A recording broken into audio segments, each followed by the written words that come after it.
한성백제박물관의 특별기획전인 2021년 국제교류전 북위 선비탁발부의 발자취는 2021년 12월 17일부터 2022년 2월 27일까지 열렸습니다. 2019년 9월 국립부여박물관과 한성백제박물관, 중국 푸른베이얼박물원 다통시박물관, 로양박물관 이렇게 5개 박물관은 우호 협약을 체결하고 2022년 한중수교 30주년 기념으로 부여전시와 서울전시를 개최하기로 뜻을 모읍니다. 이 전시는 특히 중국 밖에서 열리는 최초의 북위 관련 전시이니만큼 양국 모두에게 큰 의미가 있다고 하겠습니다. 전시는 4개의 주제로 구성되었는데요. 첫째, 선비탁발부 발원에서 북위 건국까지. 둘째, 북위 제국의 시대. 셋째, 호풍한운 이민족의 풍속과 한족의 정치. 넷째, 불교의 융성. 이러한 전반적인 소개를 통해 5, 16국 시대에 혼란했던 북방을 통일하고 중앙아시아 문화를 적극적으로 받아들이며 유목문화와 한문화를 공존시키면서 수와 당의 통일제국의 기틀을 마련했던 북위와 다양한 문화를 수용하며 글로벌 국가의 위상을 드높인 백제의 국제교류를 살펴봄으로써 동시대의 동아시아의 흐름도 읽어보는 귀한 시간 되시기를 희망합니다.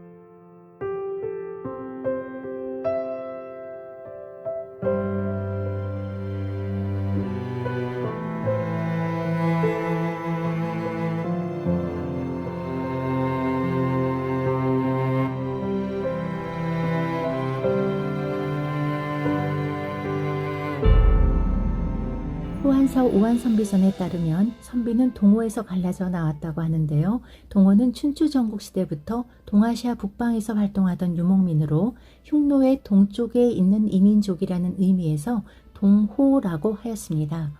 동호는 기원전 3세기 초 흉노의 공격을 받아 오한산과 선비산으로 흩어지게 되는데요. 이를 계기로 두 부족은 산의 이름을 따서 각각 오한과 선비로 불리게 됩니다.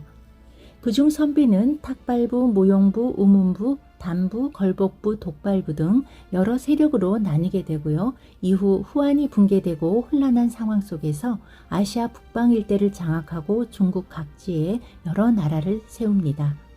3세기 말 서진이 멸망하여 남방으로 이주하면서 흉노, 선비, 저, 갈, 강 5민족이 세운 13개 나라와 한족이 세운 3개 나라가 존립했던 5, 16국 시대는 이들 선비 세력 중 가장 북쪽에 있었고 세력도 약했던 선비 탁발부가 마침내 힘을 길러 혼잡한 북방을 정리하고 386년 통일 왕조인 북위를 세우면서 막을 내리게 됩니다.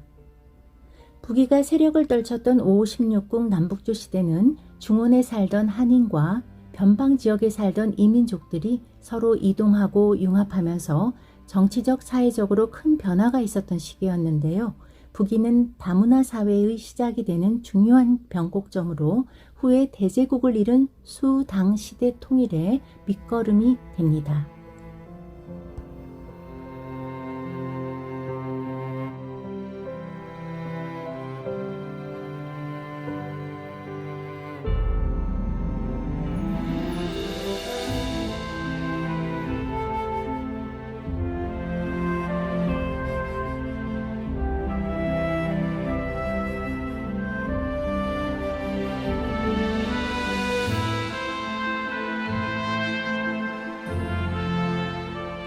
내몽골 자치구의 알선동은 후일 북위를 창시한 선비 탁발부의 발원지입니다. 1980년 7월 30일 중국의 고고학자인 민문평등에 의해서 발견되었습니다. 알선의 뜻은 그곳에 현재 살고 있는 어른춘인들의 언어로는 수련민의 신을, 또 다른 소수민족인 15족의 언어로는 마을, 고향을 뜻합니다. 따라서 알선동은 수련민의 고향이라고 부를 수 있겠습니다. 이곳은 행정상으로는 내몽골 자치구 후른베이얼시 아리허진에 속하는데요. 내몽골 동북지역의 거의 끝자리에 있다라고 생각하시면 되겠습니다. 지형상으로 보면 아리허에서 북동쪽으로 약 10km 떨어진 대싱하민 산맥의 북부와 눈강의 상류가 교차하는 곳인데요. 아리허역에서 차로 약 30분 거리에 위치합니다. 대신앙링은 마치 동물의 척추처럼 남북으로 1400km나 길게 뻗어 있는 거대한 산맥이에요. 동쪽은 경사가 가파르고 서쪽은 완만하여 몽골 고원과 이어집니다. 이 신앙링의 울창한 산림은 야생동물의 보고이자 수렵생활로 출발한 고대 북방민족의 주요 활동무대였습니다. 이곳에서 활동하던 그 선비 탁발부도 사냥과 어업, 채집 등을 하며 돌과 동물뼈로 도구를 만들었는데요. 알선통에서 출토된 다량의 돌 화살촉과 뼈 화살촉, 그리고 사슴과 멧돼지 등의 야생동물뼈 등이 이를 잘 보여줍니다. 이 알선동 동굴은 지표에서 약 25m 높이의 화강암 절벽에 있는데요. 입구는 서남쪽으로 향하여 있고 깊이는 남북으로 92m, 폭은 동서로 약 27m입니다. 천장은 최고 20m나 되며 바닥 면적은 2000제곱미터로 사람이 운집하면 1000명은 수용할 수 있을 정도로 넓습니다.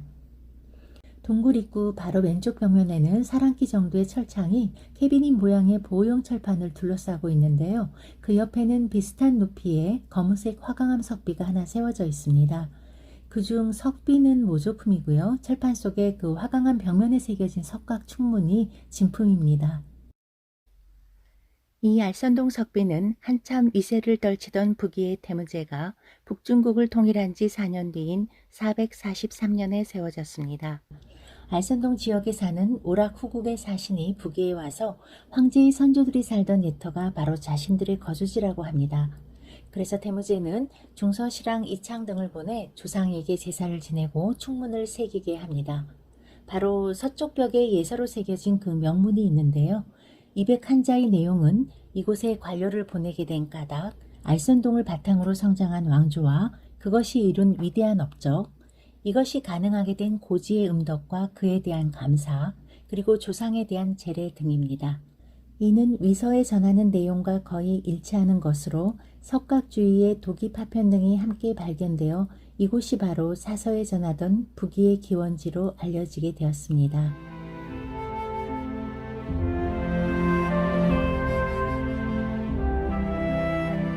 탁발부는 대신앙릉에서 수렵과 목축으로 생활을 하던 중 기원 후 22에서 55년 사이에 알선동 일대를 떠나 한나라에 쫓긴 흉노가 서쪽으로 이동하여 빈자리로 남겨진 후르노 일대 대택으로 이동을 합니다. 이곳에서 200년 동안 8명의 카간이 안정적으로 대택을 다스립니다만 어둡고 습기가 많은 지형이라 탁발림 때 더 남하하게 됩니다. 그의 아들 탁발힐분이 몇 년에 걸친 행군 끝에 네이멍구 남부 인산산맥 일대의 흉노의 옛 땅에 도착을 하는데요. 그 과정 중에 천녀와의 사이에서 탁발연미가 태어나게 되고요. 그는 후에 부족을 이끌고 또 더 남하하여 258년 성락의 첫 도성을 세웁니다. 그곳에서 모두 10여 명의 황제가 지휘하였고 한때는 대국이라고도 불리웠는데요. 376년에 전진의 공격을 받아서 멸망합니다. 그러나 10년 뒤인 386년 탁발규에 의해 대국이 재건되고 국호가 위로 바뀌면서 북위가 건국됩니다. 이후 북위는 398년 오늘날의 다퉁인 평성으로 도읍을 옮기고 439년 5, 16구 시대를 통일하면서 화북의 대제국을 건설합니다. 494년에는 강력한 한화 정책을 추진한 휴문제에 의해 낙양으로 천도를 하고 이른바 호안 체제를 구축한 대표적인 왕조로서 유목문화와 한족의 농교 문화를 절충시키며 다문화 사회를 실현합니다. 따라서 북위는 사실상 그 유목문화를 제도적으로 한족 사회에 융합시킨 최초의 왕조라고 할 수 있겠습니다.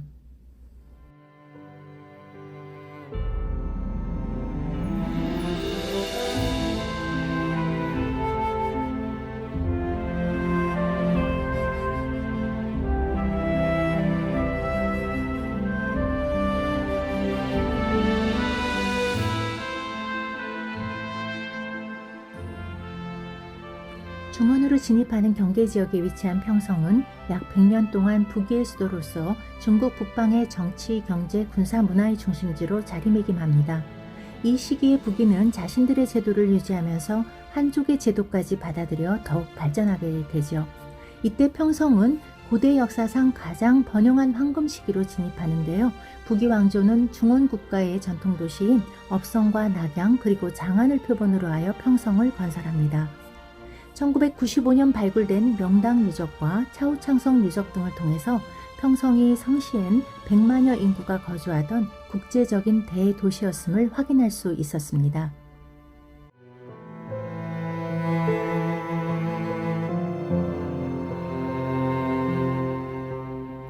낙양천도는 단순한 이주가 아니라 북이 사회가 한 문화로 유입되었음을 알려주는 상징적인 사건입니다. 한화 정책을 강하게 추진했던 효문제 때에 후한 서진의 수도였던 낙양으로의 천도는 같은 맥락으로 이해될 수 있습니다. 건축에 있어서도 북이 낙양성 남쪽 구역과 난자오의 리즈신 건축 유적, 그리고 영영사 유적 등에 대한 그 몇십 년의 발굴 조사 결과 낙양의 건축물들은 평성 건축을 바탕으로 하지만 한 위 진에 낙양성을 복원하고 증축한 것으로 확인됩니다. 궁성과 곽성의 구조로 되어 있는 평성 시기의 건축이 낙양으로 오면서 궁성, 내성, 곽성의 3중 성곽의 새로운 구조로 발전 변화하는데요. 이것은 그 중국 고대의 도성 사상 처음 출현하는 것입니다. 이는 훗날 수나라부터 청나라까지의 도성 건설에 큰 영향을 주게 됩니다.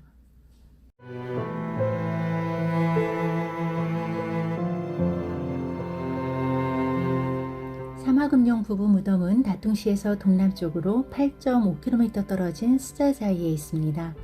피라미드형 천장의 앞뒷방으로 구성된 길이 63m의 대형 벽돌 무덤인데요. 문명태후의 영고릉보다는 규모가 작습니다. 내부에서는 묘지석과 대량의 도용, 채색 오칠병풍 및 석조 관받침, 생활용기 등 총 454점의 유물이 출토되었습니다. 사마금룡은 망명한 동진 황족 사마초지와 북이 황실이 한해공주 사이에서 태어나 낭야왕이 되는데요. 부인은 방계 황족인 농소왕의 딸 희진입니다. 그래서 한인과 선비가 공존한 다문화 가정의 모습을 잘 보여주고 있습니다. 이 무덤에서 출토된 도용은 황색과 녹색의 유약을 바르고 구웠으며 일부에는 흰색 줄무늬를 그렸습니다. 전체적으로 신체의 비례가 잘 맞지 않고 형태가 둔한 그 북이 전기 도용의 특징을 지니고 있습니다. 특히 16국 시대부터 북조 시대까지 가장 특징적인 도용이라고 할 수 있는 기마병 도용은 유목보조의 특성과 북의 강대한 군사력을 대변합니다. 또 역대 황제와 효자, 연려 등을 그린 오칠병풍과 유목부족의 생활 방식을 보여주는 이동식 가옥도용, 인도에서 전래된 인동 당초무늬가 얕게 도들새김된 돌침대 등은 다문화가 공존했던 당시의 시대상을 잘 보여줍니다.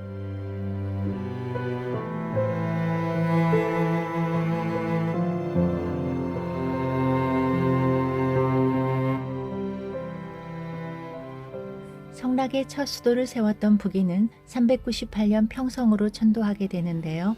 이곳은 유목민의 초원 문화와 중원의 농경 문화가 공존하는 경제 문화적 점이지대로 선비와 같은 유목민과 한인 서역인들이 서로 교섭하며 영향을 주고 받았습니다. 이러한 문화 교류는 낙양 시기에도 이어졌으며 효문제는 한화 정책으로 한인 문화를 적극적으로 받아들이면서도 선비 탁발부의 문화를 유지하면서 문화 발전을 이루었습니다. 낙양 가람기에는 파미르 고원 서쪽부터 로마에 이르기까지 수많은 나라의 도시들이 기뻐하며 따르지 않는 곳이 없었으며 소구드 상인과 서역의 상인이 매일 이 변경에 와서 묵으니 이른바 천지의 모든 것이 이곳에 다 있었다. 그리하여 귀화한 백성이 만여 가구에 이르렀다고 전합니다. 이렇듯 북이 수도 평성과 낙양은 유목민, 한인, 서역인 등 다양한 사람들이 합류하는 국제도시로서 여러 문화가 공존 융합하였음을 알 수 있습니다. 이는 국제도시, 해양국가, 다문화 사회를 표방하는 한성백제와도 맥을 같이 한다고 보겠습니다.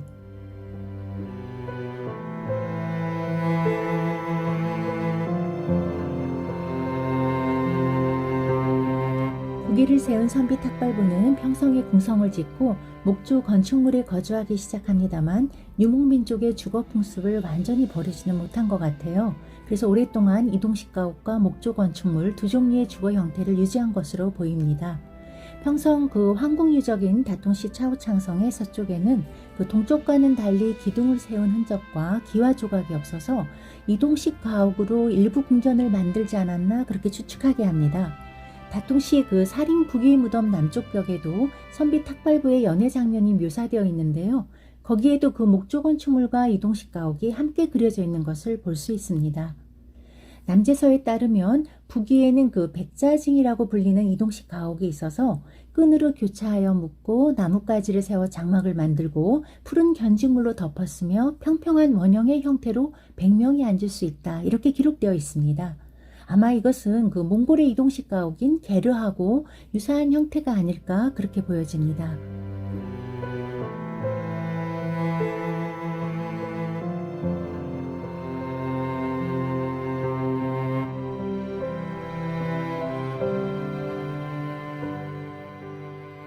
선비 탁발부의 옷차림은 북방의 추위를 막으면서 말을 타기 편하고 활동성이 좋은 유목민족의 전통을 계승하였습니다. 전통적인 선비인의 옷차림은 옷깃의 여밈이 왼쪽인 좌임과 폭이 좁은 소매인 착수가 특징입니다. 남성은 소매가 좁고 무릎 길이만큼 내려오는 상의인 교령 위에 허리띠를 메고 통이 좁은 바지를 입었으며 거기에 복사뼈까지 덮는 가죽신을 신었습니다. 여성은 몸에 딱 맞고 소매가 좁은 상의에 발을 가리는 길이의 치마를 입었는데요.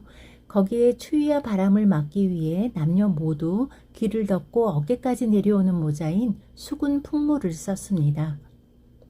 평성 천도 이후에는 옷깃의 여밈이 오른쪽인 우임 형식의 통이 넓은 소매인 관수가 있는 한식 옷의 영향을 보이지만 선비 탁발부의 전통 옷차림도 계속 유지가 됩니다. 따라서 북위의 복식은 민족 정체성보다도 일상생활에서의 그 편리성 여부가 더 큰 영향을 주어서 한식과 선비식 의복의 장점으로 새로운 유행을 만들었다고 할 수 있겠습니다. 양기무덤에서 나온 이 도용은 목둘레를 깊이 드러낸 저고리를 치마 안에 넣고 위에 넓은 띠를 두른 북위 후기 여성의 전형적인 옷을 입고 있습니다.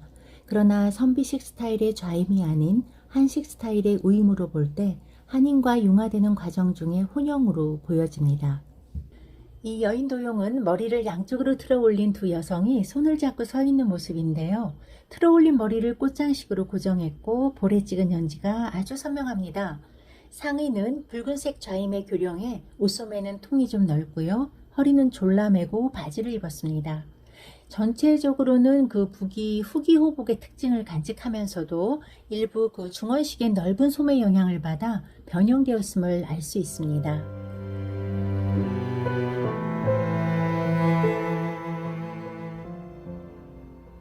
북방 초원에서 온 선비 탁발부는 중원의 농경 문화와 만나게 되면서 목축과 사냥으로 식량을 얻고 농사도 함께 지었습니다. 다통시 북위 무덤에서 발견된 인골 분석 결과 당시 평성에 살던 사람들은 주로 양고기 등의 육식을 하였고 일부는 좁쌀과 기장 같은 곡물도 섭취하였습니다. 한편 화북을 통일한 선비 탁발부는 목축 경제에서 농업 경제로 전환을 꾀하는데요. 농업을 장려하고 선진 농업 기술을 수용하여 농업 생산량을 높였으며 특히 농기구의 발전과 우경이 생산량의 혁신적인 증가에 기여하였습니다. 현존하는 무덤 벽화와 껴묵거리들은 이러한 선비 탁발부의 생활을 잘 보여줍니다. 다통시 통자만 북위 무덤 벽화에는 밭을 갈고 디딜방아로 곡식을 빻아 음식을 만드는 장면이 표현되어 있는데요. 또한 그 무덤에서 유목민의 특색이 보이는 둑이 달린 솥등이 출토되고 농기구 모양의 명기, 또 키를 잡고 있는 여인 도형 등도 발견되어서 선비 탁발부의 생활 방식이 유목에서 농경 문화로 변화하고 있음을 알 수 있습니다.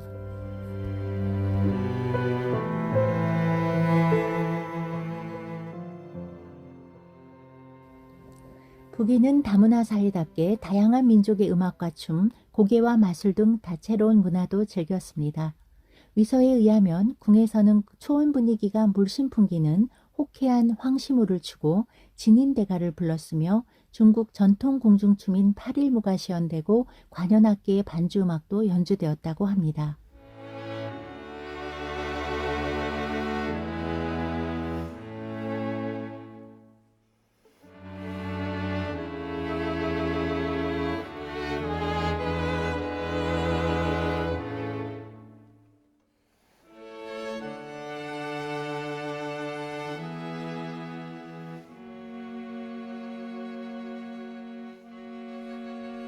또한 여러 나라에서 온 다양한 악기도 사용되었는데요.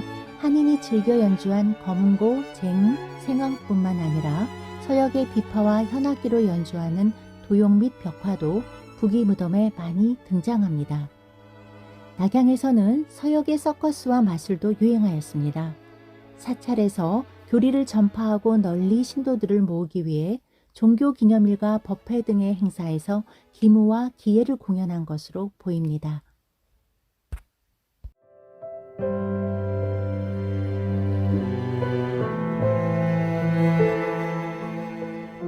북조실의 도용이 출토된 고분은 총 84기로 그중 기념명이 존재하는 고분은 총 68기입니다. 도용은 대부분 정치문화의 중심지였던 지역에서 많은 수량이 출토되는데요. 주로 수도를 중심으로 북이 전반기는 평성지역, 후반기는 낙양지역의 무덤에서 확인되었습니다. 2013년에 다통시 위창자 위안에서 발견된 북위의 무덤 안에서 귀족이 성대하게 행차하고 있는 벽화의 출행도와 중무장한 기병 및 건장한 말 도용 등의 의장 행렬을 확인할 수 있었습니다. 이는 동물 희생과 같은 선비 특유의 장례 관습이 점차 사라지고 한인 문화의 영향으로 도용이나 석상, 각종 도기와 장신구 등 다양한 껴묵거리와 장례 도구가 부장되었음을 보여주는 사례입니다. 5세기 후엽이 되면 북조를 통일한 북이 군대의 웅장한 모습을 생생하게 보여주는 것으로 무덤 벽화가 유행하게 되는데요. 무덤 주인의 초상, 무덤 주인이 행차하고 있는 의장 행렬, 연회, 주방, 사냥, 신수와 천상의 장면 등 다양한 주제가 나타납니다. 그 가운데 의장 행렬 장면은 가장 중요한 주제였습니다. 큰 규모의 의장대가 수레에 탄 무덤 주인을 호위하며 행차하는 이 의장 행렬에는 여러 형식의 수레가 등장하는데요. 그중 소수레가 행렬의 주대열을 담당하고 있습니다. 맨 앞에는 말을 타고 있는 인물이 길을 인도하고 수레 양옆과 뒤에는 많은 수행원이 의장을 잘 갖추고 질서정연하게 행진하는 모습입니다.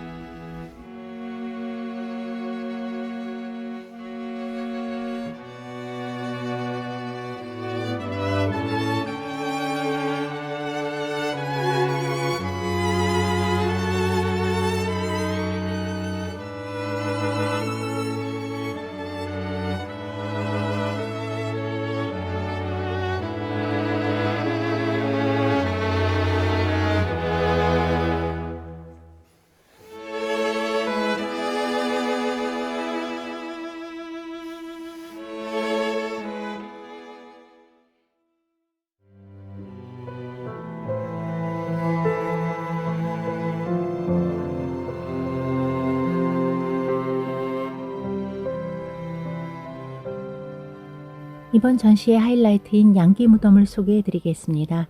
양기는 탁지 상서를 역임한 북위의 중심으로 러양시 서남쪽 15km 거리에 있는 이향현 마야우촌에 그의 무덤이 있습니다.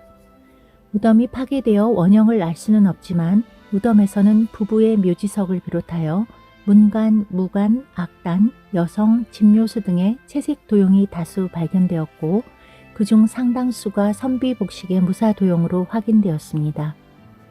출토된 도용들은 북이 전기에 비해 전체적으로 비례가 좋아지고 옷차림의 표현도 섬세해졌습니다. 한식 옷차림의 영향을 받은 소매가 넓은 옷을 입은 여자 도용과 큰 소매에 붉은 비단 옷을 입은 문관 도용뿐만 아니라 낙타 서역인의 모습을 한 도용 등도 함께 확인되어 유목민과 중국인 그리고 서역인이 공존했던 북위의 후기 모습을 잘 보여주고 있습니다.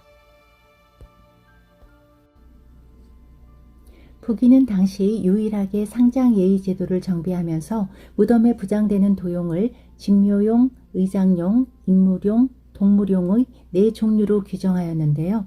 양기 무덤에서 출토된 도용들은 이러한 규범을 정확하게 보여주고 있습니다. 북위 후기의 도용은 전기에 비해 제작 기술의 수준이 높아져서 머리와 몸체를 따로 제작하여 쌍모 거푸집으로 합친 후 구워서 채색을 입혔기 때문에 단단한 재질과 아름다운 색채를 자랑합니다. 조화로운 비례와 세심하고 사실적인 의복 표현이 나타나고 긴 방패와 칼, 갑옷과 모자, 폭이 좁은 바지, 허리 밑으로 길게 늘어진 말한장과 장식 등에서 선비 복식을 확인할 수 있습니다.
부기시대의 낙양시 2학년 양기무덤에서 나온 이 낙타도용은 높이 24.5cm, 길이 23cm로 낙양박물관이 소장하고 있습니다. 부기는 서역, 토요콘, 돌골, 거란 등 주변 여러 나라와 빈번하게 교역하였는데요. 실크로드를 오가던 상인들이 끌고 온 낙타도 부기무덤의 도용과 벽화에 자주 등장하는 소재입니다. 양기무덤에서 나온 이 낙타도용은 아주 익살스러운 표정을 하고 있어서 보고 있노라면 저절로 웃음 짓게 되는데요. 특히 한쪽에는 물고기와 고양이를, 또 다른 한쪽에는 토끼와 오리로 보이는 사냥감을 매달고 있어 그 또한 흥미롭습니다.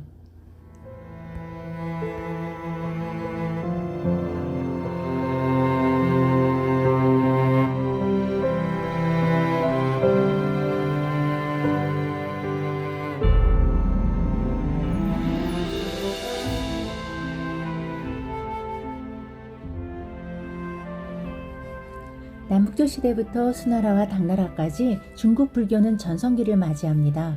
부기의 평성시대는 단기간에 걸쳐 불교가 발전하면서 도성 내부에만 100여 개, 사방으로 6,478개의 사찰이 있었고요. 494년 낙양 천도 후 534년까지 약 40여 년간 낙양의 불교 사찰은 1367개에 이릅니다. 전국 사찰 수는 13,727개, 서역과 대진국 즉 로마 제국이죠. 거기에 승려가 3,000여 명에 이르러서 중국 왕조 중에 불교 하면은 부기를 떠올릴 정도로 번성했습니다.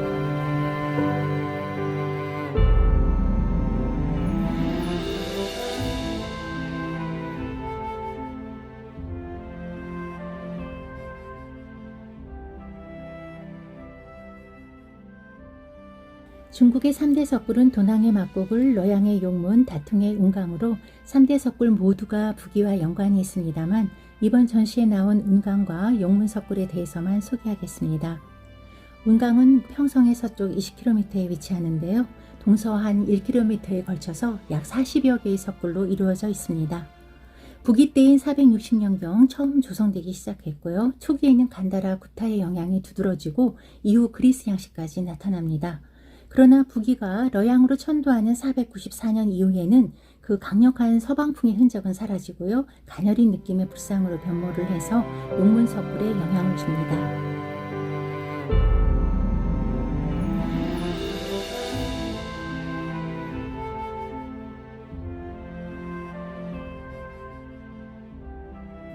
용문은 러양의 남쪽 13km 아래 이수이강을 사이에 둔 용문산과 향산 양쪽으로 1300여 개의 석굴과 10만여 존의 불상이 부기부터 당대에 걸쳐 조성되어 있는 곳입니다.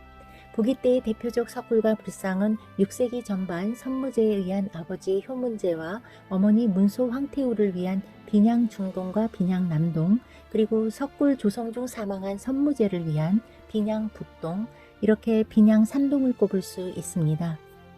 용문산 쪽은 대부분 부기 석굴이며 강 건너 남쪽 향산 쪽은 700년경 당대에서 주로 조성되었습니다. 가장 눈에 띄는 그 거대한 비로 잔화불은 아쉽게도 675년경 당 고종 때 조성이 시작된 본존입니다. 용문이 도낭 운강과 차별화되는 특이점이 하나 있는데요. 그것은 불상마다 조성된 배경을 알려주는 명문이 있다는 것입니다. 483년부터 791년까지 새겨진 3,700개의 명문 중에 북이는 200여 개가 해당됩니다.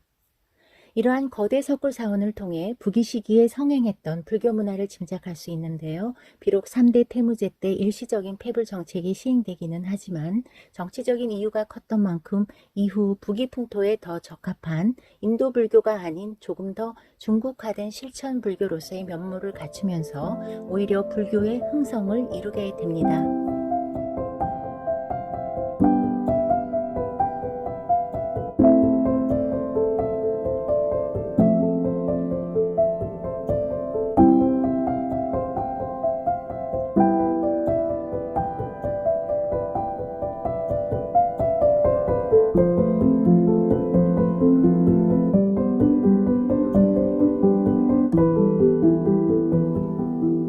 선무제 때인 경명 3년 502년에 만든 청동불상으로 두 손을 배 앞에 모은 선정인을 취한 채 대자 위에 앉아있는 모습입니다. 큰 육계를 하고 있으며 얼굴은 길고 갸름합니다. 위가 뾰족한 광배에는 불꽃 무늬를 표현하였고 대자 받침대에는 조성 시기와 발언자가 적혀 있습니다. 경명 3년 불제자 금홍이 상 1구를 만들다. 이 불상은 효명제 때인 정광 5년 524년에 조성한 것으로 수골청상의 품격을 반영하고 있습니다. 중앙의 불상은 대자 위에 앉아 선정인을 취하고 있으며 부처의 양옆과 위에 합장한 협시보살과 화신불이 있습니다. 높은 육계와 길고 갸름한 얼굴, 가느다란 몸에 처진 어깨의 모습입니다. 위가 뾰족한 주형 광배는 가장자리에 불꽃 무늬가 잘 남아있고 대자는 4개의 다리가 있는 받침대 위에 있으며 사다리형입니다. 대자의 받침대에는 조성 시기와 발언자를 알려주는 명문이 다음과 같이 새겨져 있습니다. 정광 5년 청신사 불제자 전조가 미음미음을 위해 상 1구를 만들다. 삼존보살입상은 세 보살이 하나의 조를 이루고 있는 조각상입니다. 전체적으로 둥근 느낌이 강하며 시선은 아래를 향하고 있습니다. 몸에 걸친 옷은 자연스럽게 흘러내리고 그 위에 영락을 걸쳤습니다. 중앙에 있는 보살의 광배와 대자는 연꽃을 형상화하여 협시보살에 비해 장식성이 좀 강합니다. 상의 하단에는 향로와 이를 바라보고 있는 사자 2마리가 세밀하게 조각되어 있는데요. 관람 위치는 아래에서 위로 올려다볼 때 가장 돋보일 수 있습니다.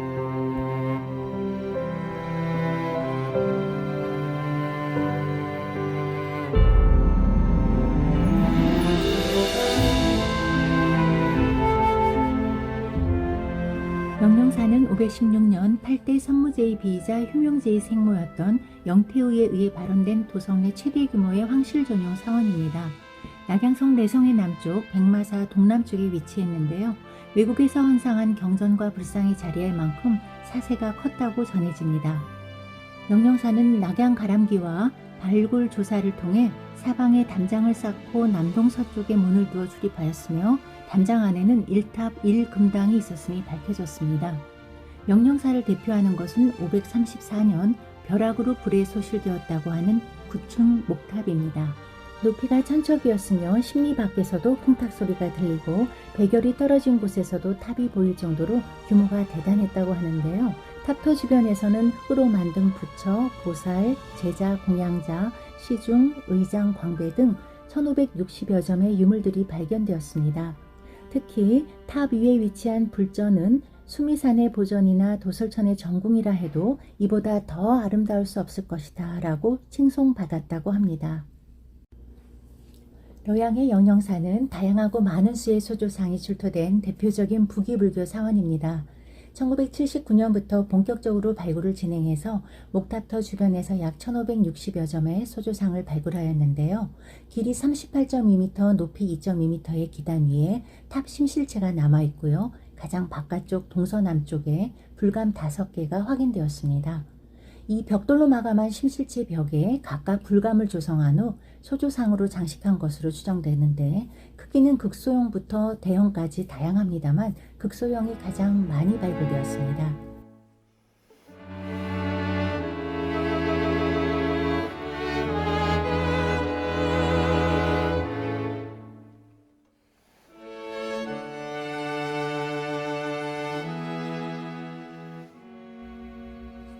부여 정림사터에서도 농간을 쓴 인물 수조상 등이 출토되었는데요. 이는 그 영령사에서 발견된 수조상들과 구성과 형태가 매우 유사합니다.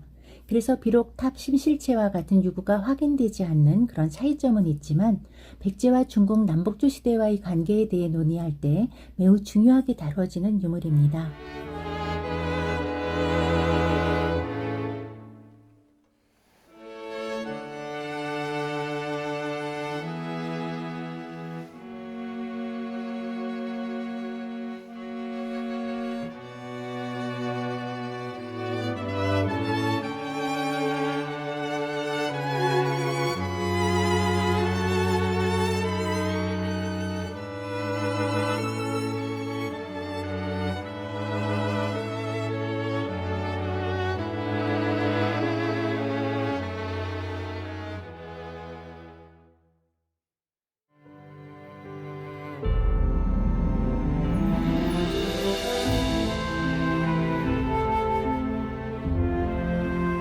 북위에서 발견된 연화문 와당은 모두 연판의 연맥이 뚜렷하고 연자방이 없는 것들입니다. 자방이 확인되는 것은 498년 낙양 천도 이후의 연화문 와당에서인데요. 이는 서진 때에 처음 자방이 표현된 곳이 바로 낙양을 비롯한 이 지역이기 때문으로 이해됩니다. 그런데 풍납동 토성에서 출토된 2점과 4점의 몽촌토성 출토 연화문 와당도 연맥이 뚜렷하고 연맥에 의해 분할된 성문이 없고, 더구나 연자방이 없는 이른 시기의 특징을 보여주는 북조 스타일입니다. 물론 그 삼국사기 백제봉기에 의하면 371년에 동진과 백제가 정식으로 수교를 하고 384년에는 동진으로부터 불교를 받아들이게 되었다고는 합니다. 그러나 지금까지 알려진 그 동진의 연화문 와당에는 모두 연자방이 표현되어 있어 백제 와당과는 전혀 다릅니다. 적어도 연화문의 모티브로 보는 한성기 백제의 연화문 와당은 동진 및 남조와의 관련성으로 상정하기는 좀 어렵습니다. 간수성, 베이징, 산둥성 등 북방에서 먼저 유행한 것으로 알려져 있는 수면문 와당의 경우도 이후에 서진과 동진에 걸쳐 성행하였다고는 하지만, 풍납동 토성에서 출토된 2점의 수면문 와당은 남경 지역 와당과는 동일한 모티브를 찾기 어려운 경우입니다. 오히려 그 자료에서 보듯이 북조에서 출토된 수면문 와당과 매우 유사합니다. 이런 유물들의 비교에 근거하여 백제의 연화문 와당과 수면문 와당은 북이 평성 시기에 비교적 좀 이른 단계인 5세기 전반에 두 나라가 교류했을 가능성에 무게가 더 실립니다.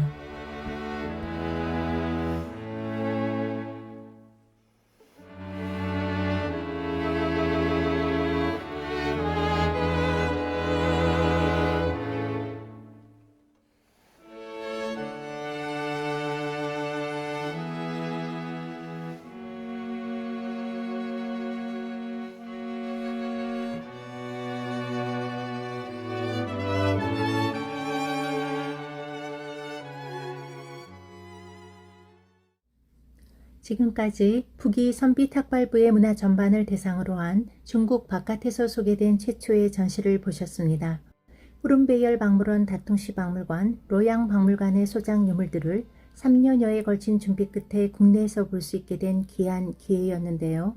중국 남조와 활발하게 교류했던 백제가 또 다른 이웃나라 북위와는 어떤 문화적 교류를 하였는지 규명해 본 시간이기도 했습니다. 앞으로 이번 전시가 여러 학자분들과 또 관심이 있는 일반 분들의 두 나라의 관계에 대한 심도 있는 연구와 동기부여의 밑거름이 되기를 기대해 봅니다.